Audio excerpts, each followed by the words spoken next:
Oke, ketemu lagi dengan saya Bu Yohana di mata kuliah Pasara Seni sesi yang kedua dengan topik pemasaran museum. Nah, di sesi kedua ini kita akan bahas sebetulnya apa saja sih yang perlu dipasarkan oleh pihak museum, terus bagaimana pengunjung yang kira-kira mau datang ke museum itu cirinya seperti apa saja, ya, akan kita ulas bersama di sesi kedua ini, ya. Jadi pemasaran museum seni itu sekarang menjadi hal yang strategis, ya, sebagai upaya untuk bagaimana meningkatkan kesadaran publik bahwa museum itu ada, museum itu perlu berkembang, museum itu perlu dikunjungi, ya, dan bagaimana caranya meningkatkan kunjungan publik, ya, bagaimana kunjungan audiens semakin hari semakin bertambah, ya. Di Indonesia sendiri museum itu rata-rata hanya sedikit sekali dikunjungi oleh tamu atau wisatawan, ya. Biasanya hanya berkunjung sekali terus sudah. Nah, ini bagaimana caranya supaya museum itu tetap banyak dikunjungi oleh orang, ya. Selain koleksi museum itu sendiri, mungkin ada beberapa hal lain yang bisa dipamerkan atau dipertunjukkan atau mewadai suatu acara sehingga ada kegiatan yang dinamis di museum tersebut, ya. Jadi tadi sudah saya jelaskan, pemasaran itu penting, perlu upaya yang besar supaya ada peningkatan kesadaran dan juga kunjungan dari publik, baik itu pengunjung yang potensial maupun pengunjung yang sudah pernah melakukan kunjungan di museum tersebut, ya. Jadi meningkatkan kesadaran itu sekarang sudah lebih mudah, ya. Medsos sekarang sudah banyak sekali, media sosial sudah sangat berkembang dengan pesatnya, ya. Jadi via apapun yang paling sederhana, WhatsApp, kemudian ada Instagram, ya, dan banyak lagi yang lainnya yang bisa lebih memberikan kesadaran bagi para pengunjung potensial untuk melakukan kunjungan ke museum tersebut, ya. Jadi selain mengubah kesadaran, juga dengan adanya media sosial ini akan merubah citra museum, ya. Semula museum itu diasumsikan suatu tempat yang sangat statis, misalnya gelap, ya, terus koleksinya tidak tertata dengan rapi. Itu harus segera dihilangkan, ya, stigma seperti itu di masyarakat. Jadi kita mengadakan edukasi ke masyarakat bahwa museum itu sangat menarik loh. Banyak kegiatan yang bisa dilakukan di museum. Nah, ini yang perlu disampaikan ke masyarakat, ya, supaya masyarakat paham, tidak hanya menganggap museum itu sekali aja sudah cukup, toh isinya cuma itu aja, ya, ruangannya gelap, lembab, ya, koleksinya nggak terawat, banyak yang rusak. Nah, itu jangan sampai hal itu dikeluarkan oleh pengunjung yang pernah mengunjungi museum itu. Ya, kita harus sebagai pihak museum, kita harus bisa memberikan edukasi apa manfaat berkunjung ke museum, kemudian apa saja kegiatan yang bisa dilakukan di area sekitar museum, ya, sehingga museum itu jadi hidup, ya. Kunjungannya tidak hanya sekedar ke kunjungan melihat koleksi, tapi juga ada berbagai aktivitas yang bisa dilakukan di sekitar atau di area museum tersebut. Oke, jadi sebelum memasarkan museum kita harus tahu dulu audiens kita siapa, ya, yang kira-kira mau berkunjung ke museum kita itu siapa, ya, pahami audiensnya, ya, apakah bisa anak-anak datang ke museum kita, remaja, orang tua, ataukah ada pihak-pihak lain yang terkait, peneliti mungkin, ya, atau banyak hal yang bisa dibidik, segmen mana yang bisa dibidik untuk bisa mengunjungi museum kita. Ya. Kemudian selain melihat audiensnya, pihak museum juga harus bisa menyesuaikan produk dan layanannya. Ya. Jadi melayani anak-anak sekolah itu tentu berbeda ketika pihak museum dan pemandu atau guide-nya ya melayani para peneliti. Ya. Jadi info yang disampaikan oleh guide atau pemandu di museum itu juga lain. Jadi kalau anak-anak pengetahuannya yang sedikit aja, informasi yang disampaikan tidak terlalu detail, tapi kalau untuk peneliti biasanya sangat detail ya, sejarahnya bagaimana dari diketemukannya benda atau karya seni tersebut ya, dan perlu pembicaraan yang lebih panjang ya. Kemudian poin yang ketiga itu bagaimana kita bisa memenuhi kebutuhan pelanggan atau calon pelanggan kita atau masyarakat yang ingin berkunjung ke museum kita. Caranya bagaimana? Misalnya dari fasilitasnya dulu, ya nanti kita sampaikan fasilitas di atas, di bawah setelah sesi ini. Ya. Jadi kebutuhannya apa? Apakah masuk saja? Kemudian melihat koleksi itu butuh waktu berapa lama? Ya. Apakah ada disediakan semacam minuman atau makanan? Kalau di dalam museum tidak boleh makan minum, ya harus disediakan suatu tempat di mana pengunjung boleh membuka makanan atau minuman. Ya. Apakah makanan minuman itu dibawa sendiri atau harus beli di situ? Itu harus dijelaskan oleh pihak museum di depan. Kemudian pemasaran museum itu juga meliputi memberikan pengalaman yang tidak terlupakan bagi pengunjung sesuai dengan kriteria pengunjung masing-masing. Ya. Kalau untuk anak-anak ya disediakan semacam playing ground, ya. Selain mengunjungi melihat koleksi, juga mereka bisa beraktivitas sesuai dengan umur mereka. Ya. Kalau itu misalnya untuk peneliti, ya, itu mungkin diajak ke ruangan-ruangan yang selain ruang display pameran, bisa juga diajak ke ruang arsip untuk mencari dokumen-dokumen yang terkait dengan penelitian mereka. Kemudian pemasar untuk museum ini juga harus tahu produknya secara detail ya, bisa menceritakan ke pengunjung yang datang apa saja sih isi dari museum ini ya, sejak berdirinya, kemudian koleksi ini didapat dari mana aja ya. Tapi tergantung tadi audiensnya tadi yang akan kita bahas di slide selanjutnya ini ya. Nih, jadi yang pertama tuh audiensnya ya. Jadi pengunjung kita tuh siapa? Pengunjung museum itu siapa kira-kira nanti yang bisa diajak ya, seperti kemarin di pemasaran itu ya, bagaimana bisa memberikan informasi ya, mengajak, memberikan argumentasi kepada khalayak ya, kepada publik bahwa museum ini bagus loh, museum itu menarik loh ya, mari silahkan berkunjung ke museum ini ya. Jadi ada beberapa kriteria pengunjung ya.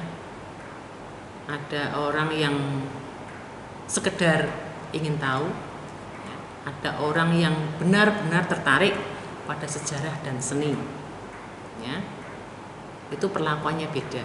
Biasanya guide akan bertanya ya, Bapak, Ibu, Saudara dari mana ini ya.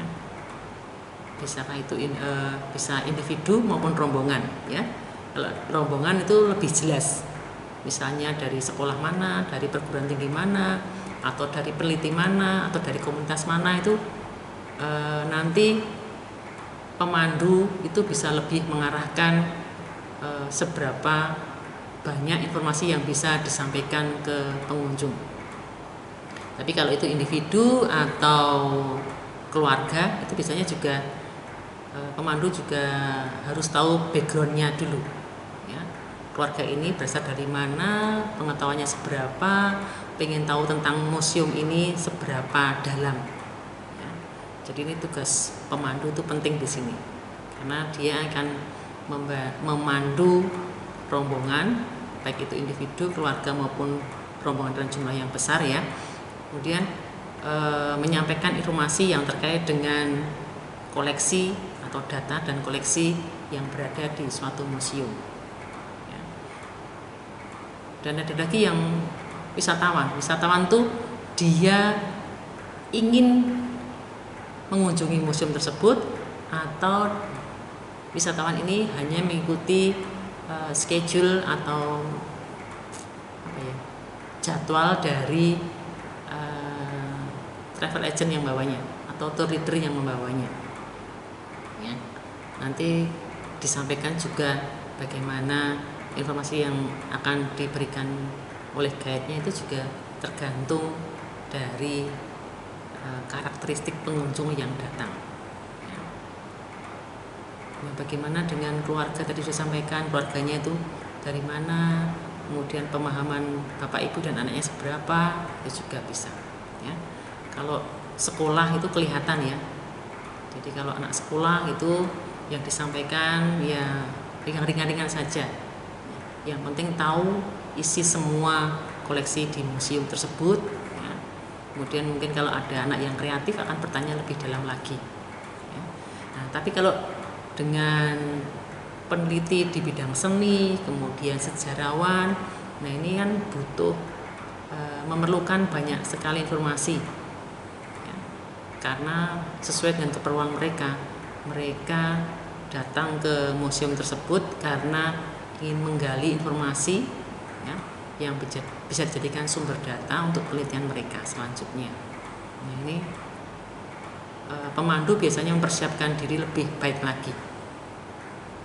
Data-data yang disampaikan lebih banyak lagi bila yang dihadapi adalah peneliti atau sejarawan atau budayawan ya, peneliti seni khususnya di sini. Oke. Nah, ini kemarin kita sudah bahas kan 4P di bauran pemasaran itu apa aja. Nah, kita praktekkan di sini. Kemarin kita bicara teorinya, nanti kita akan praktekkan apa saja sih yang perlu disampaikan atau dipelajari atau perlu disiapkan oleh pemasar museum ya. 4P itu apa ya? Untuk bauran pemasaran yang pertama itu kan produknya apa ya. Ayo siapa yang masih ingat 4P itu ada produk, price, place, dan promotion. Nanti promotion akan terbagi lagi dalam promotion mix, itu ada iklan, ada penjualan secara personal, kemudian public relation dan publicity, kemudian ada sales promotion atau promosi penjualan ya. Ayo jangan lupa diingat-ingat lagi karena nanti kita tinggal aplikasi di berbagai bidang seni ya. Oke, untuk yang P yang pertama ini ya, nanti kita akan singgung sedikit extended P yang lainnya karena kalau intinya kan 4P, tapi kalau untuk jasa itu ada proses, ada tambahannya ya, ada P yang proses, ada people ya, ada banyak lagi nanti yang ada bisa dimasukkan packaging dan sebagainya, itu perluasan aja ya. Tapi yang inti ada 4, itu yang pertama produk ya. Yang ditawarkan museum itu apa sih ya. Jadi kita lihat dari luarnya dulu, bangunannya terlihat suram atau tidak. Kalau terlihat suram, catnya sudah banyak yang mengelupas, terus bahkan temboknya banyak yang retak, itu tidak akan menarik pengunjung. Pengunjung malah was-was gitu ya kalau masuk ke tempat ini. Ini kok bangunannya pada retak ya. terus banyak yang terkelupas catnya, ini nggak pernah dirawat gitu. Nanti kalau ada apa-apa di dalam, ada gempa itu langsung roboh kan bahaya. Jadi rasa aman itu juga harus diperlihatkan dari bangunan itu sendiri ya. Kalau bangunannya kelihatan kokoh, kuat, bersih ya, dilihat dari kejauhan itu sudah tampak bahwa bangunan museum ini menarik untuk dikunjungi ya, orang akan cenderung untuk datang ke situ. Jadi bangunan itu sendiri ya, apakah menarik atau tidak. Kemudian koleksinya di situ itu apa aja, yang ditampilkan di museum itu apa aja ya.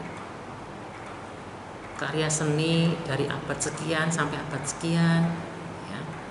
Karya seninya apa ya, karya seni visual itu apa aja, apakah lukisan saja, apakah juga ada patung, apakah ada juga karya instalasi yang lain ya. Itu biasanya di promotion mix itu lebih didetailkan lagi nanti ya. Ada brosur yang memperlihatkan sekilas ya, koleksi yang dimiliki museum ini apa saja, dari mana saja, karyanya siapa saja ya, itu ditampilkan. Kalau museumnya dari luar sudah suram ya, nggak menarik, begitu masuk koleksinya nggak tertata dengan rapi, tidak ada keterangannya ini dari mana, ditemukan di mana, yang membuat siapa, itu kan pengunjung jadi kecewa, jadi tidak bisa mendapatkan data yang mereka inginkan. Jadi produk itu penting. Kemudian program ke publik itu apa aja, selain membuka ruang pamer, apa aja yang bisa disajikan ya. Bisa jadi tempat diskusi kah, bisa jadi tempat kegiatan yang lain ya. Untuk ajang diskusi, ajang bedah buku mungkin ya. Atau kegiatan-kegiatan yang lain yang bisa menarik pengunjung untuk mau berkunjung ke museum tersebut ya, selain melihat koleksinya ya. Kemudian ada fasilitas yang lain, souvenir shop mungkin, atau food court. Ini perlu loh ya, kalau pengunjung mengunjungi suatu museum dalam rentang waktu yang lama, mesti haus atau mungkin bisa juga lapar. Nah ini adakah fasilitas yang mendukung di tempat itu ya? Misalnya ada toko makan minum ya, food courtnya, ataukah ada souvenir shopnya ya, tempat menjual barang-barang yang bisa jadikan kenang-kenangan bagi pengunjung yang sudah mengunjungi tempat tersebut ya. Terserah mau ada tas, kaos ya, atau merchandise yang lain ya, bisa disediakan di situ. Selain itu juga fasilitas yang utama, misalnya untuk ke toilet, ada berapa jumlah toilet yang bisa dipergunakan dengan baik dan nyaman ya. Kadang kita temui toiletnya 5, yang rusak 3 gitu ya, hanya bisa dipakai 2, padahal pengunjungnya rombongan anak-anak sekolah. Wah ya, itu kan jadi nggak nyaman, nanti terus aroma terapinya juga kemana-mana ya. Jadi sediakan kapasitas kamar kecilnya itu berapa ya. Jadi kalau ada rombongan dalam jumlah yang besar, kalau ada yang mau ke toilet itu bisa terpenuhi semuanya, dan nyaman, bersih dan nyaman ya. Tetap bersih, tidak ada aroma apapun ya, kalau bisa aroma yang wangi gitu ya, dan bersih. Itu untuk fasilitas toiletnya misalnya ya. Selain yang utama koleksinya tadi, pencahayaannya bagaimana ya, itu harus diperhatikan oleh pihak museum. Jadi tidak hanya sekedar punya barang yang dikoleksi oleh museum tersebut ya, tapi tidak ada tidak ada semacam bagaimana sih menggairahkan supaya museumnya itu dikunjungi orang. Ya, jadi bangunan itu dari luar harus kelihatan, koleksinya juga harus tertata dengan rapi, ya. Entah itu pencahayaannya, entah itu tata pendisplayannya, ya. Kemudian keterangan di karya tersebut, ya. Karya ini milik siapa, dapat dari mana, kapan ada di sini, ya. Adakah data-data pendukungnya, nah itu harus diperhatikan. Ya. Kemudian fasilitas umum yang lain, ya. Ada souvenir shop, adakah food court, adakah tempat beristirahat, ya, ada kursi atau bangku panjang untuk beristirahat sejenak itu, ya. Dan juga toilet, ya. Toilet umumnya apakah tersedia dengan baik, ya, bersih, nyaman, ya, bisa dipakai semuanya, ini juga harus diperhatikan. Dan kunjungan itu sendiri, apakah kunjungan ini memakan waktu yang sebentar, berapa menit gitu, ya, apakah setengah jam cukup untuk keliling melihat koleksi museum ini, apakah 1 jam atau lebih dari 1 jam, itu harus diperkirakan, ya. Pengunjungnya siapa? Kalau anak-anak sekolah SD, SMP itu kalau kelamaan mereka sudah bosan juga, ya, capek juga. Tapi kalau untuk peneliti, sejarawan, budayawan, seniman, itu mesti mereka betah berlama-lama berada di dalam museum tersebut. Tadi sudah Ibu jelaskan tentang pemasaran museum itu meliputi apa aja. Jadi bagaimana memahami audiensnya, jadi calon pengunjung itu dari mana aja, apakah anak-anak sekolah, apakah mahasiswa, apakah peneliti dari seni, sejarah, budayawan, itu perlakuannya berbeda. Bagaimana mereka menyaring informasi yang disampaikan oleh pemandu di museum itu juga berbeda, ya. Jadi kalau anak-anak sekedar tahu saja, kalau peneliti itu sampai detail sekali, bahkan mereka cari dukungan data di bagian arsip mungkin atau berbagai dokumentasi yang lain yang diperlukan bagi penelitian mereka, ya. Kemudian juga sudah saya jelaskan sedikit 4P untuk museum ini. Jadi sudah dijelaskan tadi, P yang pertama itu produk. Jadi kita lihat dulu dari luarnya, ya, apa aja sih yang ditawarkan dari museum itu, ya. Gedungnya bagaimana, ya. Gedungnya itu apa, menarik, ya, dicat dengan warna yang cerah atau malah catnya banyak yang mengelupas. Kemudian apakah dindingnya banyak yang retak, ya. Itu menjadi suatu pertimbangan tersendiri bagi calon pengunjung. Kalau kondisinya bagus, warnanya cerah, terlihat dari jauh sudah bagus, ini kita mau berkunjung ke museum A misalnya, wah dari tampilan luarnya aja sudah sangat menarik, apalagi dalamnya. Nah itu diharapkan seperti itu. Jadi bangunannya sudah menarik dulu, ya, tidak terkesan kumuh, tidak terkesan suram, tapi cerah, kelihatan dari luar bangunan itu kokoh, berdiri dengan megah, ya, dan kuat. Jadi kita merasa aman dan nyaman kalau berkunjung ke museum itu. Dan koleksinya bagaimana tadi sudah saya jelaskan. Jadi koleksinya itu ada keterangannya, ya. Selain didisplay dengan baik, diurutkan, terserah mau menurut apa dasar pengurutannya, apakah dari tahun, apakah dari jenis aliran, ya, atau dari sejak kapan diketemukan atau diserahkan ke museum tersebut, karya-karya seni atau karya-karya yang bersejarah itu, ya. Kemudian apakah ada keterangannya di tiap-tiap karya seni tersebut, ya. Ini karyanya siapa, dihasilkan tahun berapa, kemudian didapat oleh pihak museum itu kapan, bagaimana prosesnya, itu ada sedikit deskripsinya di samping setiap museum tersebut. ya. Kemudian sudah saya jelaskan tadi, apakah ada program lain di museum tersebut selain hanya menyaksikan koleksinya.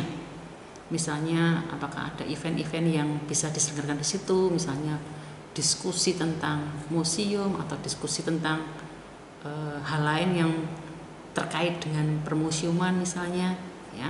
Misalnya museum itu bisa masuk di ranah seni, bisa di ranah budaya, bisa juga masuk sebagai objek wisata, jadi dengan pariwisata juga terkait. Dan ini mungkin bisa didiskusikan lebih lanjut di hall atau di aula di museum tersebut. Jadi ada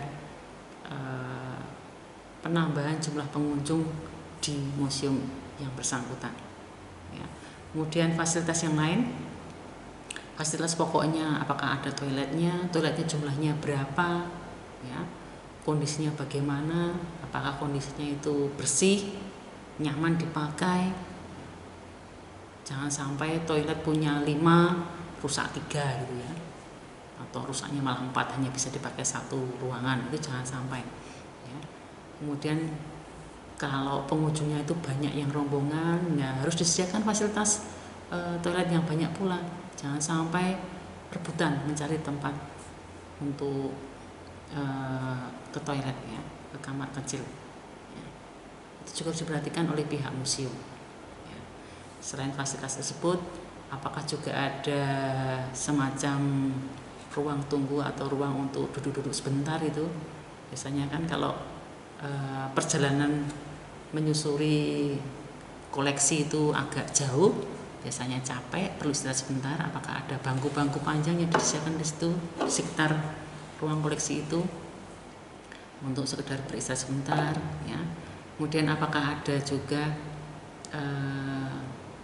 toko yang menjual makanan atau minuman gitu ya. Kan kalau jalannya agak lama, panjang, itu kan butuh waktu yang lama pula, ya. Jadi mungkin pengunjung sudah capek, pengen minum, pengen makan, sebaiknya disediakan fasilitas tersebut. Kemudian juga mungkin disediakan souvenir shop, ya. Jadi toko yang menjual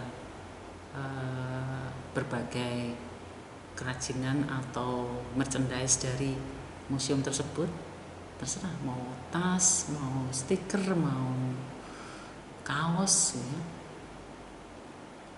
yang bisa menarik perhatian wisatawan untuk membeli souvenir tersebut. Bisa yang tahan lama, bisa yang tidak tahan lama, berupa makanan itu juga dipersilakan aja. Jadi kreativitas pengelola museum tersebut. Dan kunjungan itu sendiri. Jadi kalau anak-anak sekolah SD SMP idealnya mengunjungi museum itu tuh berapa waktunya, berapa lama, ya. Apakah setengah jam cukup, apakah harus 1 jam, ya. Kemudian kalau untuk peneliti itu berapa lama, bisa sampai 2 jam kah, 2 atau 3 jam, atau bisa lebih lama lagi. Nah, ini harus diperhitungkan dan juga dibagi waktunya. Jangan sampai ada kunjungan rombongan yang saling bersinggungan. Jadi maksud saya kelompok satu belum selesai sudah disuruh kelompok lain yang bisa saling bersinggungan, ini jangan sampai, ya. Harusnya diatur jadwalnya seperti apa. Jadi ini penting juga, bagian pemasaran tidak hanya mencari wisatawan yang akan datang, tapi juga ada bagian yang mengatur schedule atau jadwal kedatangan para pengunjung itu, biar tidak terlalu banyak dan biar lebih leluasa mendengarkan informasi yang disampaikan oleh pemandunya. Oke. Kemudian P yang kedua itu price atau harga. Nah, bagaimana dengan kebijakan penetapan harga di museum yang akan dipasarkan tersebut? Apakah tidak ada tiket masuknya alias gratis, ya, ataukah ada tiketnya? Nah, ini apakah harganya wajar? Apakah ada harga khusus untuk rombongan besar, misalnya di atas 20 dapat diskon berapa persen, di atas 40 ada diskon berapa persen, gitu ya. Jadi ada kebijakan penetapan harga untuk individu berapa, untuk wisatawan Nusantara berapa, untuk wisatawan mancanegara berapa. Itu biasanya ada perbedaan kisaran harganya. Nah, ini saya contohkan ya, tiket masuk di Art One. Ini berlaku sebelum COVID ini ya, jadi masih manual, masih harus datang berkunjung. Nanti saya terangkan setelah beberapa alternatif kunjungan ke museum yang bisa saya sampaikan untuk mengantisipasi pandemi di COVID-19 ini ya. Kalau di Art One itu menurut saya pribadi itu masih tergolong mahal ya. Kalau untuk anak-anak sekolah belum bisa. Jadi karena memang ya di sini sampaikan contohnya di Art One itu ya, untuk pengunjung mancanegara ya, wisatawan mancanegara itu 125, yang domestik 100.000. Nah, ini harusnya perbedaannya kurang besar menurut saya. Kalau yang domestik 100 ya, yang mancanegara 200 gitu ya, atau minimal 150 gitu ya. Jadi ada perbedaan yang agak banyak antara wisatawan Nusantara dengan wisatawan mancanegara. Kemudian untuk siswa dan mahasiswa itu 75.000. Ya, ini kan juga terlalu tinggi. Kalau pengunjung umum 100, ya, siswa 50 mungkin, mahasiswa yang 75 gitu ya. Di sini juga disebutkan kalau anak-anak di bawah 12 tahun itu free, ya, gratis, tidak dipungut biaya. Ya. Dan jasa pemandu wisata untuk maksimal 8 orang itu 150. Ya. Jadi kalau rombongan ya mungkin ada harga lain atau harga kebijakan yang lain, kebijakan harga yang lain untuk rombongan itu kalau minta memakai pemandu wisata itu berapa gitu ya. Ini contoh dari harga itu sendiri ya. Jadi bagaimana, apakah ada tiket, harga tiketnya, tiket masuk ke museum tersebut ya, atau gratis ya. Jadi kalau beberapa museum yang punya pemerintah itu tiket masuknya relatif murah ya. Tapi kalau punyanya private, punya swasta itu biasanya mahal karena mereka membiayai sendiri ya. Mereka membiayai, mengelola, merawat gedung koleksi beserta harus menggaji para karyawannya. Tapi kalau dari pemerintah kan dibiayai oleh negara ya. Jadi biaya atau tiket masuknya cenderung lebih murah. Oke, tadi yang price ya. Kemudian P yang ketiga itu place atau tempat ya.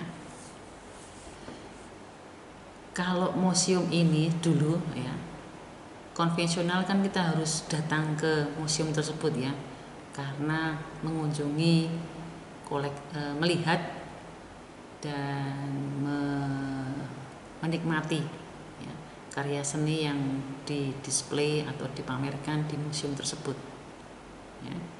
Jadi kalau kita mau menuju ke suatu museum, kita harus lihat dulu place-nya bagaimana, tempatnya itu di mana, apakah di pusat kota ya, atau di pinggir kota ya. Bagaimana akses ke sana, apakah jalannya baik, lebar ya, aspalnya bagus atau tidak ya. Kemudian apakah kalau kita pergi ke museum tersebut hanya bisa memakai kendaraan pribadi atau bisa naik angkutan umum. Nah, ini juga harus diperhatikan dan disampaikan informasi tersebut ke calon pengunjung. Kalau harus bawa mobil sendiri, harus bawa bis sendiri gitu kan, nanti pengunjungnya terbatas. Tapi kalau bisa dilalui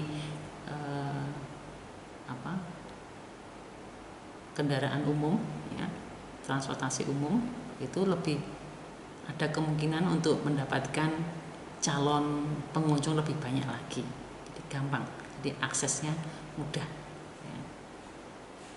semua orang dari berbagai lapisan masyarakat dari manapun bisa mencari lokasi tersebut, misalnya seperti itu ya. Kemudian bagaimana dengan luas lahan parkirnya ya. Menampung berapa sepeda motor, menampung berapa mobil, menampung berapa bis gitu ya. Itu harus diperhitungkan dengan cermat oleh pihak pengelola museum ya. Jangan sampai baru ada 2 mobil, 3 mobil sudah penuh parkirannya ya. Seperti kita lihat di toko-toko itu ya, Mbak Mas sudah tahu ya, ada kadang toko tidak punya lahan parkir ya. Jadi dimasukin mobil satu udah penuh. Kalau ada pengunjung yang lain mau ke situ nggak bisa. Nah, ini kalau museum jangan sampai seperti hal seperti ini terjadi ya. Punya lahan yang cukup luas untuk bisa memarkirkan kendaraan pengunjungnya, ini perlu sekali ya. Ini saya cantumkan, saya contohkan aja ya, ini museum dan tanah liat yang ada di Bantul. Parkirnya sih nggak begitu luas ya. Saya harapkan ya, saya tidak bisa menyarankan karena ini tanggung jawabnya pemilik museum ya.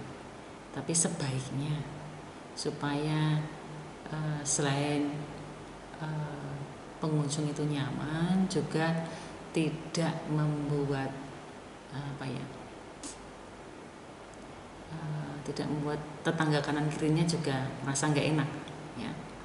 Jadi mobil pengunjung parkir di lahan tetangga, itu kan juga nggak enak ya. Kecuali nanti sudah ada MOU gitu ya dengan tetangga kanan kirinya, kalau misalnya parkirnya meluap sampai ke jalan, itu bagaimana treatmentnya, itu biasanya sudah dibicarakan sebelumnya. Oke, itu yang place. Kemudian ini P yang keempat, yang di marketing index yang pertama, promotion ya. Sebetulnya intinya itu bagaimana sih bisa memberikan informasi yang jelas kepada publik ya. Tujuan iklan itu apa? Tujuan iklan itu kan memberikan informasi, menarik calon pengunjung, dan juga meyakinkan dengan argumentasi yang baik ya, sehingga calon pengunjung itu bersedia untuk mengunjungi museum tersebut. Sama sebetulnya di semua bidang bisa diterapkan hal seperti ini. Kemudian poin yang kedua adalah bagaimana mencoba memengaruhi sikap dan perilaku publik tersebut ya. Jadi kan tugasnya promosi itu memberikan informasi, meyakinkan, dan memengaruhi ya, supaya mau berkunjung ke objek atau ke museum, dan hal ini museum seni ya. Itu bisa secara offline dan online ya.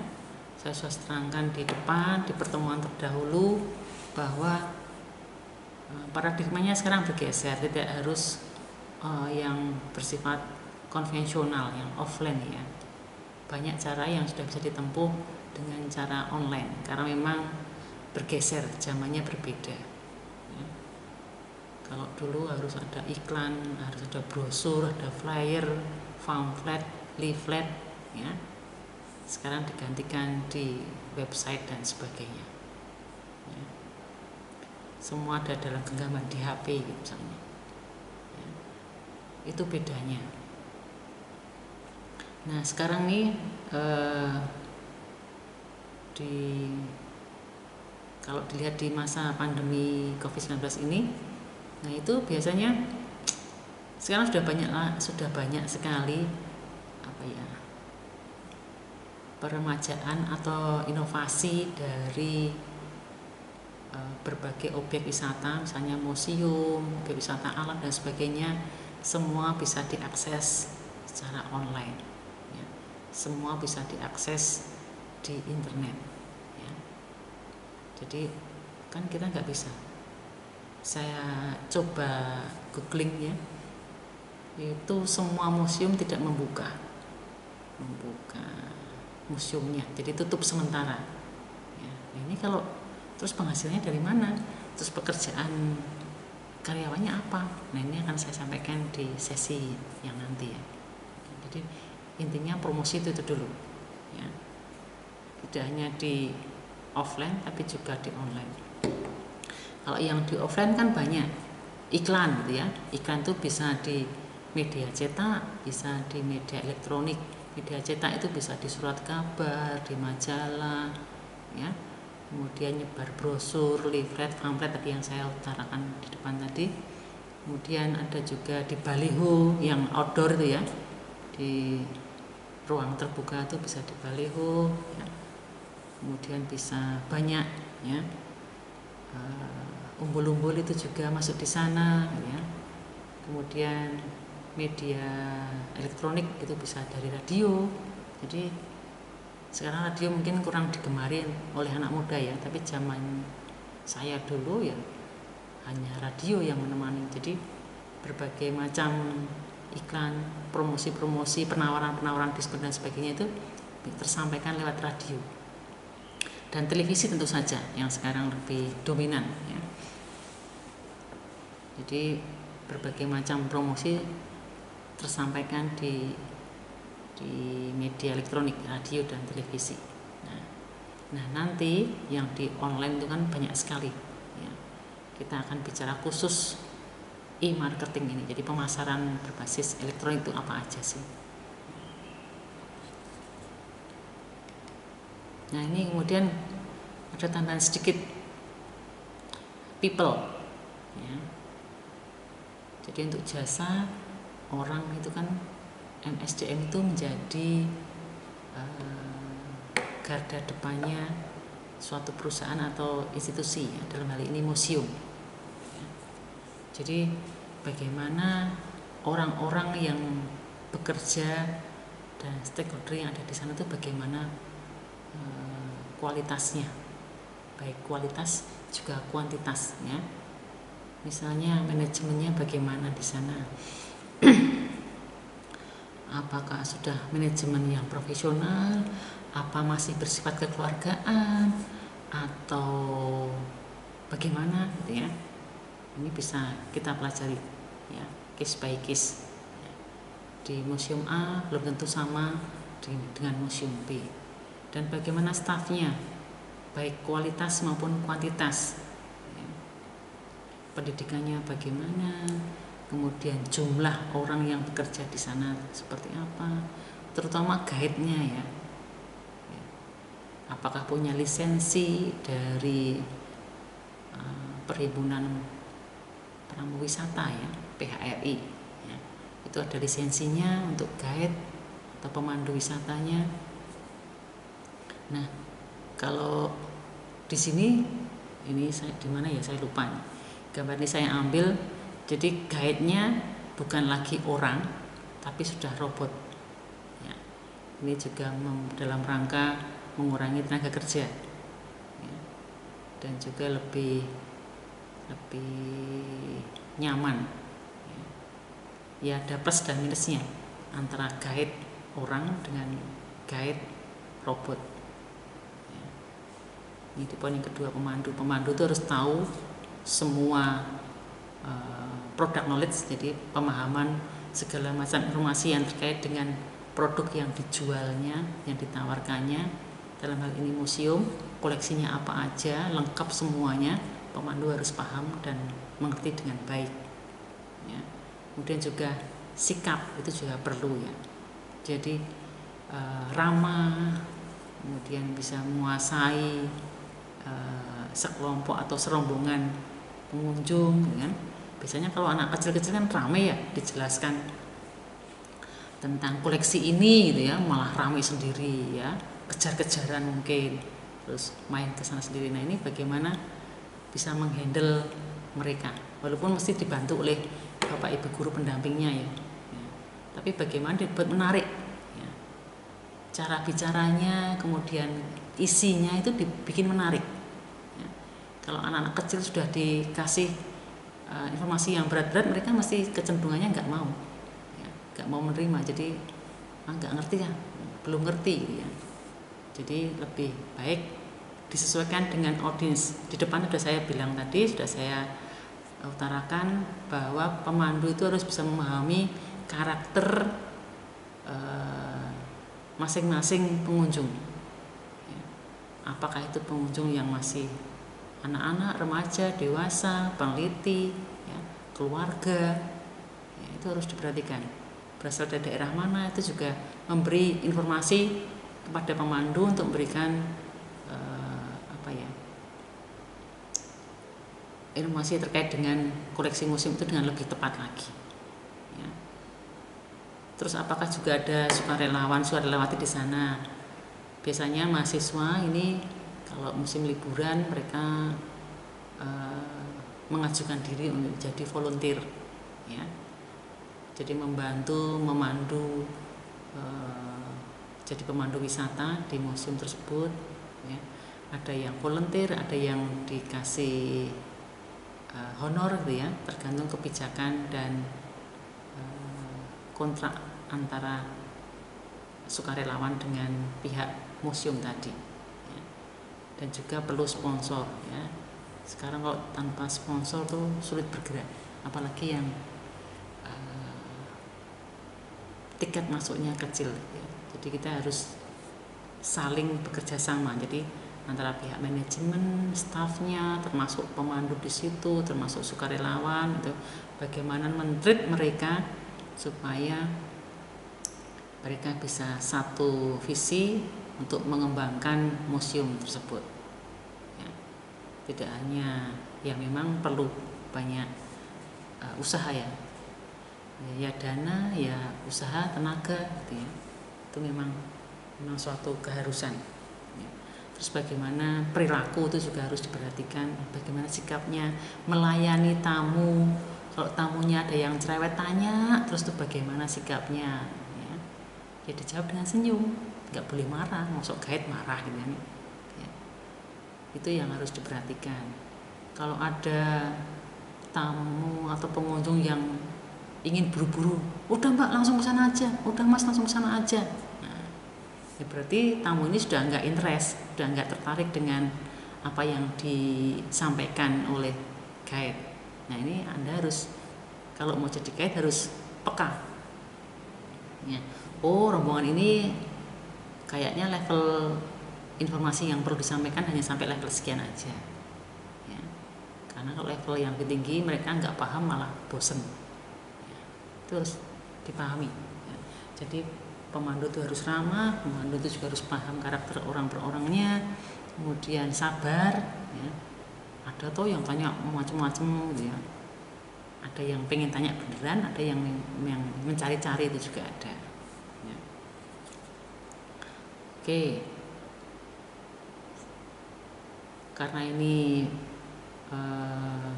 koleksi museum seni, ya. Jadi semua untuk komunikasi dengan pemandu wisatanya, ya. Prosesnya bisa dijelaskan oleh pemandu wisatanya. Misalnya ada yang mengkoleksi batik di museum batik gitu misalnya. Nah ini kan pemandu harus bisa menceritakan ini batik jenis apa, dari mana asalnya, bagaimana proses pembuatannya, kalau disimpan di sini tahan berapa lama, kalau nyimpannya nggak bener rusak itu tahan berapa lama, itu harus sudah paham. Jadi semua kuncinya di pemandu wisatanya. Oke, saya kira cukup sekian dulu untuk yang materi 4P ini. Ya, ini ada tambahan people, ya, karena people itu ujung tombaknya. Jadi bagaimanapun, makanya di mata kuliah MSDM itu SDM itu perlu sekali dipelihara, disupport, karena jadi aset bagi perusahaan atau institusi yang ada. Oke, saya kira cukup sekian. Terima kasih atas perhatiannya. Sampai jumpa di sesi selanjutnya. Terima kasih.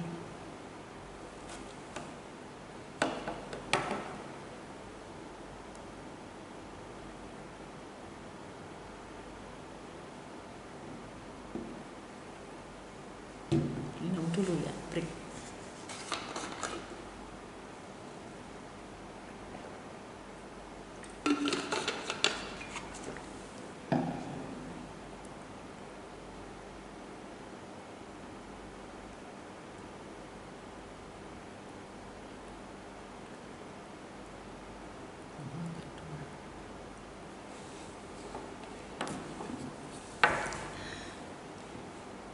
Oke, ketemu lagi dengan saya Bu Yohana di materi kuliah pasar dan seni. Ya, topik kita kali ini di pemasaran museum. Ya, di pertemuan saya yang keempat ini. Oke, sesi ini kita akan bicara bagaimana sih cara meningkatkan pemasaran untuk museum. Ya, jadi kita tadi sudah tahu keunggulan dan kelemahan dari museum yang akan kita pasarkan, keunggulannya di sebelah mana, kelemahannya segera diperbaiki, apakah ada kesempatan untuk perbaikinya, tantangannya di era sekarang ini apa museum tersebut, ya harus bisa digitalize ya, misalnya